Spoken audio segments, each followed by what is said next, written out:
Congrats! Umabot ka na sa milestone na 100,000 pesos at alam mo na hindi naging madali ito para sa'yo.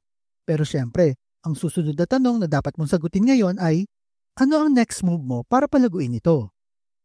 Sa dami ng options na kung saan ay pwede mong ilagay ang pera mo, malamang ay naguguluhan ka o kaya naman ay na-excite ka sa dami ng pagpipilian.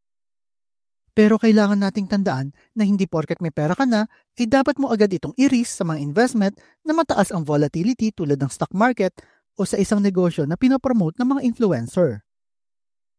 Kaya sa video na ito, mas mabuting pag-aralan muna natin ang mga low-risk options na magbibigay sa iyo ng steady growth habang pinapalaki mo ang ipon mo. Una, gamitin ang mga digital banks. Ang isang malaking advantage ngayon ay ang dami ng mga digital banks na nag-aalok ng mas mataas na interest rates kumpara sa mga traditional banks. Kung hindi mo naman agad gagastusin ang 100,000 pesos mo, bakit hindi mo muna igarahe sa isang digital bank na magbibigay sa iyo ng mas mataas na kita? Ang mga digital banks ay kaya magbigay ng mga interest rates na umaabot hanggang 15% depende sa promo o offer nila. Halimbawa, ang Tonic Bank, Maya Bank at Own Bank ay ang ilan lamang sa mga bangkong nagbibigay ng mga competitive rates. Subukan mong i-compare ang mga interest rates sa mga ito at i-deposit ang iyong pera sa bangko na may pinakamagandang offer. Ngayon, ito ng strategy na tinatawag na digital bank churning. Ang konsepto ay simple lang. Kapag nag-deposit ka sa isang digital bank at bumaba ang kanilang interest rate pagkatapos ng kanilang promo period, pwede mong ilipat ang pera mo sa ibang bangko na may mas mataas na offer. Ito ang paraan para masulit ang kita mula sa mga interes sa mga bangkong ito. Madalas itong ginagawa ng mga nag-iipon para sa mga short-term goals o yung mga naghahanap ng steady pero low risk ang kita. So paano nga ba gawin ang digital bank churning? Ito ang mga steps. Step 1, mag-research ka ng mga digital banks na may mataas na interest rates. Karaniwan, ito yung mga bagong bukas na bangko na may magandang promo rates. Step 2, ilipat ang pera mo kapag bumaba ang interest rate sa kasalukuyang bangko mo. Huwag matakot mag-transfer kasi maraming digital banks ngayon na walang transfer fees. Step 3, monitor ang mga offer. Bantayan mo kung kailan bumababa ang mga rates para makahanap ka agad ng bagong bangko kung saan mo ilalagay ang pera mo uli. Tandaan, sa simpleng diskarte na ito ay makakatulong para di maging stagnant ang 100,000 pesos mo sa isang account lamang. Mas lumalaki pa ito kahit paunti-unti dahil na rin sa mataas na interest rates na kinikita nito.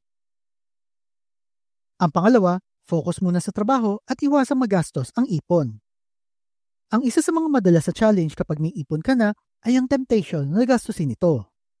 Kasi nga naman, kapag nakita mo na may 100,000 pesos ka sa bangko, minsan ang hirap labanan ng mga offers online at yung mga travel promos at kung ano-ano pang gastos na hindi naman necessary.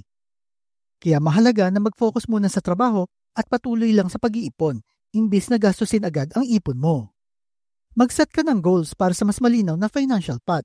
Halimbawa, pwede mong sabihin sa sarili mo na ang 100,000 pesos mo ay ilalaan mo para sa emergency fund mo o para sa future business mo na gusto mong simulan. Sa ganitong paraan, hindi ka agad matutokso na gamitin ito sa mga bagay na hindi naman importante. Narito ang mga tips para maiwasan ng impulsive spending. Mag-set ka ng clear goals. Kung alam mo kung saan mo dapat gastusin ang pera mo, mas madali mo makokontrol ang sarili mo para sa mga hindi importanteng gastos. Mag-budget. Kahit nakaipon ka na ng 100,000 pesos, importante na patuloy ka pa rin sa pagbabudget ng sweldo mo para naman ma-manage mo na maayos ang iyong cash flow. Iwasang magpakita ng pera mo. Minsan ang pressure para gumastos ay nagmumula sa mga kaibigan o kakilala dahil alam nila na may ipon ka na. Hanggat maaari, huwag mong ipaalam sa iba na may ipon ka and keep it to yourself. Ang pangatlo, mag-invest sa Pag-ibig MP2 para sa long-term savings. Kapag handa ka na mag-isip para sa long-term savings mo, magandang option ang Pag-ibig MP2.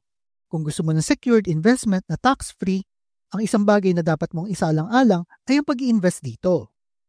Pwede mong ilagay ang kalahati ng 100,000 pesos mo sa Pag-ibig MP2 para kumita ito ng dividends pagkatapos ng 5 taon, at ang kalahati naman ng pera mo ay para sa mga digital banks para kumita ito ng interest araw-araw. Tandaan nga lang na ang kita sa Pag-ibig MP2 ay hindi fix pero base sa historical performance nito, ito ay umaabot ng 6% o higit pa kada taon. Hindi mo rin kailangan mag-alala tungkol sa risk dahil ito ay backed ng gobyerno, kaya safe ang pera mo. Ang pang-apat, huwag munang sumubok sa stock market. Marami ang nag-iisip na once na nakaipon ka na, dapat ay agad ka mag-invest sa stock market. Pero tandaan mo, risky ito lalo na kung hindi mo naiintindihan ang galawan ng market. Mataas ang volatility ng stock market. Ibig sabihin, pwede kang kumita na malaki, pero pwede ka ring malugi na malaki. Kaya habang nasa early stage ka pa ng pagbuo ng iyong financial goals, mas mabuting unahin mo muna ang pag-iipon at pagbuo ng emergency fund. Kaya kapag may sapat ka ng ipon, knowledge at handa ka na sa risk, doon ka palang dapat pumasok sa riskier investments tulad ng stocks. Mataas kasi ang posibilidad na malugi ka kapag nag-invest ka sa stock market nang hindi ka handa. Kaya nga sabi ko nga, bilang beginner, mas okay na mag-focus ka muna sa low-risk options tulad ng digital banks at Pag-ibig MP2. Habang patuloy ka pa rin sa pag-iipon. At kapag handa ka na at may malaking ipon, pwede ka nang pumasok sa riskier investments tulad ng stocks. Ang panglima, maghanap ng mga side hustle para mas mapalaki ang income mo. Para mas mapabilis ang paglago ng pera mo, maganda rin na magkaroon ka ng extra source of income. Hindi naman kailangang full-time agad ang gagawin mo. Marami namang side hustles na pwede mong gawin habang nagtatrabaho ka pa rin. Ilan sa mga pwede mong subukan ay ang mga sumusunod. Una, ang freelancing. Kung may skill ka sa writing, graphic design, social media management, o kahit virtual assistance, pwede kang kumita online habang nasa bahay ka lang. Maraming platforms gaya ng Upwork o Fiverr kung saan pwede ka mag-apply para sa mga short-term projects na pasok sa schedule mo. Ang pangalawa, online selling. Kung hindi ka pa naman ready mag-invest sa malaking kapital, pwede ka magsimula sa online selling na may low-cost items.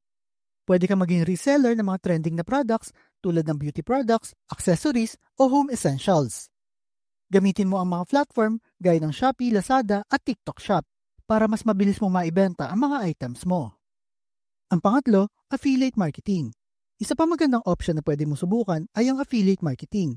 Kung may malakas kang presence sa social media, maaari kang kumita sa pamamagitan ng pag-promote ng mga products o services. Kapag may bumili gamit ang referral link mo, makakatanggap ka ng commission. Pwede mo itong gawin sa iba't ibang niche tulad ng tech, beauty o lifestyle.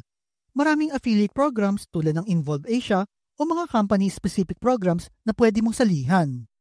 Tandaan na ang pagkakaroon ng extra source of income ay makakatulong para hindi mo na kailangang galawin ang ipon mo at madagdagan pa ito. Habang tumataas ang kita mo mula sa trabaho at side hustle, mas makakapag-ipon ka para sa future investment mo. Tandaan na ang importante ay hindi lamang pagkakaroon ng multiple sources of income kundi ang tamang pag-manage ng kita para sa mas matatag na financial future. Sa huli, nakaipon ka na ng 100,000 pesos at isang malaking achievement na ito. Pero tandaan, ang susi sa financial success ay hindi lamang kung paano ka nag-iipon kundi paano mo ito palalaguin ng tama. Sa bawat hakbang, tandaan na disiplina at tamang diskarte ang magdadala sa iyo patungo sa financial success. Ikaw ba, ano ba sa tingin mo ang dapat mong gawin kapag nakaipon ka na ng 100,000 pesos? Type mo naman sa comment section below. At kung mahilig kayo sa mga videos tungkol sa pera, motivation na business, like and share nyo lang ang video na ito at kita-kita po ulit tayo sa mga susunod na video.